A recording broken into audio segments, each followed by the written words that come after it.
What's up, everybody? Today on Tools in Action, we're going pro with Ingersoll-Rand and Pat with Bodybuilders Automotive here in Rolling Meadows, Illinois.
Not too bad. That was pretty fast, considering these have been on there for 2 years. Wow. All right, what's up, guys? I'm here with Pat from Bodybuilders Auto. Been established quite a long time. When did you guys open here? Here in 1990. 1990? We started in 84. 84. So today we're going over, we gave Pat a bunch of Ingersoll-Rand tools, and we're going to get his honest opinion about what he thinks. What do you think, Pat? They're awesome. I love them. Yeah? Yep. This new stuff Ingersoll-Rand has out is just phenomenal in the automotive industry. The size is good. Just not having an air hose for pneumatic tools just makes this. Right. It just replaces. It's just going to get better and better. It replaces pneumatics. Right. There's a guy over here using one right now. Just no air hose. That's a quarter drive. 12 volt.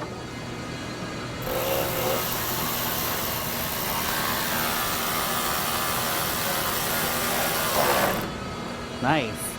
What? So for your body shop, they're just perfect. Perfect. Yep.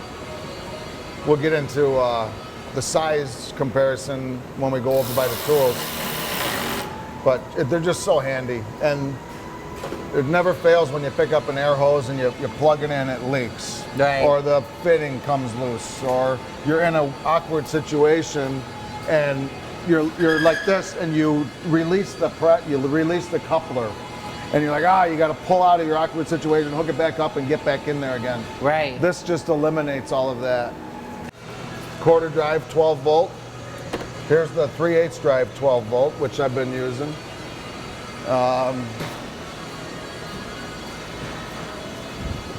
The 20 volt half-inch impact, the 20 volt smaller version of the half-inch impact, the 20 volt half-inch ratchet, and the 20 volt 3/8 impact hammerhead. Yeah, that's their new thing, the hammerhead. Yep. Now let's go over these tools. What do you use the hammerhead for? Why do you like the hammerhead? Hammerhead is in a tight situation, especially 3/8. You can get smaller sockets on it. You know, half-inch sockets are always bigger. So you could literally get a 19 millimeter 3/8 drive socket on the back of a caliper bolt. And you can't, with a ratchet, you have to break the bolt loose first. Right. So if you don't have this swing room to break it loose, you got trouble. Well, with the hammerhead, you stick it in there, hit the button, and it does the ratcheting for you. Right. The initial break loose for you. Because it's an impact. Most of the time on rear brake systems on cars, and the reason why I say rear is rear brakes are always smaller in size than fronts on all cars. Well, I mean, within reason, there's cars that have the massive brakes on it all the way around. Right. But what we work on, the foreign cars and all that, the brakes are smaller on the rear, means smaller bolts. This will break those smaller bolts loose with the 3/8 drive. When we get to the front brakes with the bigger bolts and thread sizes, generally you have to go to half-inch drive. So that's when we get into this. And that's going to break away anything because you got human power. You got human power to snap and do the initial cracking loose. And then from there though, this thing you can hit, just powerful. You got to hold on to this when you hit this button. Once you do the initial break loose, this will break certain bolts loose just by pulling the trigger. But if they are rusted at all, you snap it and then go. This 1/2-inch impact is actually stronger, I've noticed. I did a test. I tightened bolts with this, lug nuts with this on my truck. And then I took my Snap-on, my $450 Snap-on impact. Pneumatic, and tested them. And the pneumatic did not tighten them any farther with an initial bump. If you held it, it would obviously keep tightening them. Right. But this tightened them tighter with the initial than the Snap-on does. Wow. So I did that so I knew I wasn't over torquing lug nuts. I wanted to know how this was torquing them. Right. And I found this is more powerful on the quick cycle than the Snap-on. Wow. And yeah, so, and I mean, just not having, because I mean, you do a lot of work out in the field, stuff like that. Just having these on this 20-volt system is. I used to have to, I carry a compressor on my trailer in the field to run all my spray guns. Right. But I always had to have it out, like if I was working on a boat trailer or I had to take the lower unit off a boat out in the field, I always had to go get my air, turn on my compressor, and then, because when you get into a lot of bolts on a trailer, you don't want to sit there with a hand ratchet. So if I'm taking all the bunks off a trailer, there could be 50, 60 bolts. Well, you got to use an air ratchet for that. So now I go to this or this out in the field to take all those bolts off. Wow. This is awesome for trailers and lighter duty 1/2-inch impact. And then obviously if you're getting into the axles and all that, go to the heavier one. Now, what about for durability? Have you had any issues with durability with these tools? I've now been using them for a couple months. Yeah. And I'm sorry to say, they hit the ground, they fall off, and I'm like, oh, it'll land on its side on the battery. And I'm like, wow, that's impressive. You pick it up and it's fine. And that's what I'm really surprised about is all of these have hit the ground more than once. This one has really taken a beating, and it acts like the day I first started using it. It's just as powerful, and if anything, it seems to be broken in now. I have no issues with it at all, durability-wise. Wow. This is fairly new. It's not very beat up, but that's because I have this one in 3/8. Right. But this thing is so strong, I can use this on trailer bolts and stuff, this little 3/8, but I want to keep it in good condition, so I don't want to wear it out, so I use the bigger one. But this one, this is impressive. This will break stuff loose, or a bolt that's rusted, it'll crank it out. Wow, the really? ratcheting, It's 12 volt. Yeah, it'll move it. And comparing it to the other brands of 12 volt that I've had, they are more powerful, but they're a little bulkier, heavier, but obviously more power. Maybe that's why. Right. And do they feel like a quality tool to you? yeah, that's the thing. I mean, what's your previous experience with Ingersoll-Rand though? Before we brought you this stuff, did you have any Ingersolls? I had a lot of it. Yeah, just mostly pneumatic? Yeah, all in pneumatic. Lots of all the impacts, a lot of their grinders, their V grinders for body. Ingersoll's excellent. Ingersoll, back in the day, I had the old Ingersoll air files, which we don't use anymore. But I was always a big Ingersoll fan. There was really no competition to Ingersoll. When I was actually, being an owner, I don't do it as much. But when I was a full-fledged bodyman / painter, my box was full of Ingersoll-Rand. I still have a lot of it. I'm trying to think of what I have down at the other shop, but Ingersoll's just been a quality tool all along. I don't think they've ever went in a slump.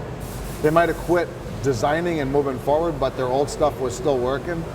But I've never seen Ingersoll like other companies, and not to name names, but that you could tell they cheapened up to sell more tools. you know, Right. to lower the price. Yeah, a lot of companies do that. They brand their name out or whatever, Yeah. or sell their name, but not Ingersoll. Cool. So if you were to tell Ingersoll, hey, we want a new tool, or what tool would be missing from this lineup that you think they should come out with? This needs to be a hammerhead, unless there is one already. Is there one? What do you mean a hammerhead? This needs to be a ratchet. I mean, this needs to be an impact, like this. Well, that's what that is. Oh, you mean a 3/8? And this half inch needs to be like this. So I don't know if I'm explaining it right.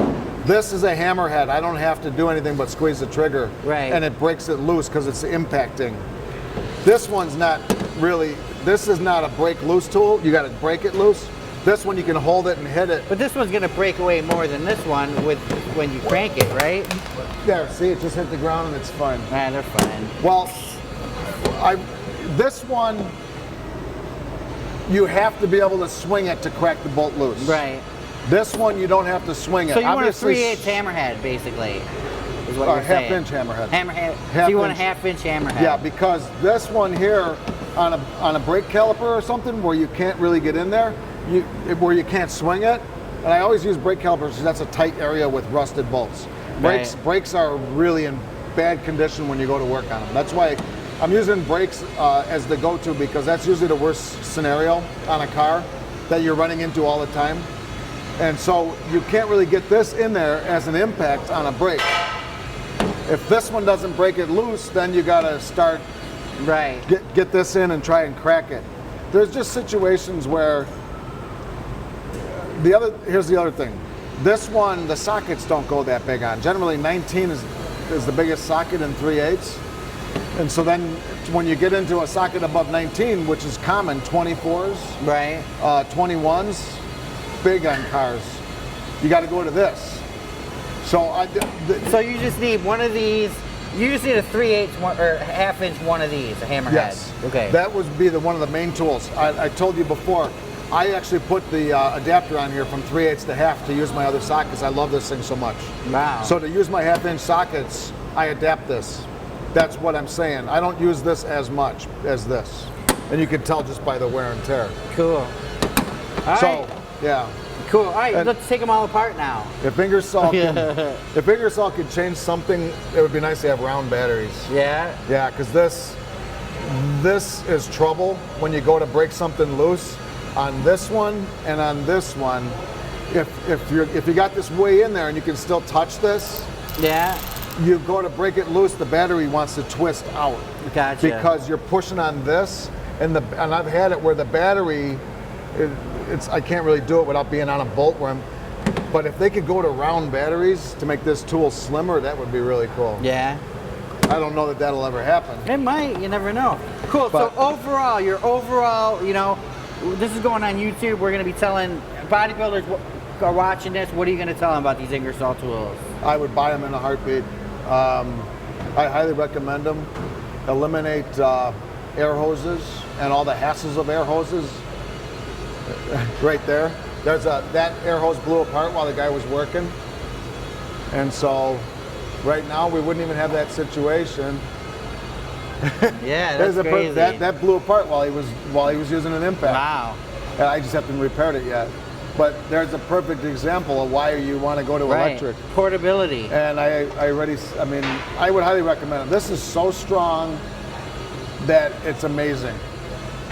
The only thing is it's heavy. Yeah. You know, it's obviously got some beef to it to do what it does.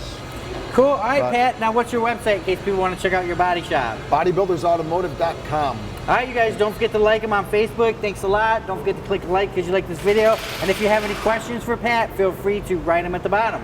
You got Tools it. in action. Thanks. Remember, for more exciting tool action, go to toolsinaction.com.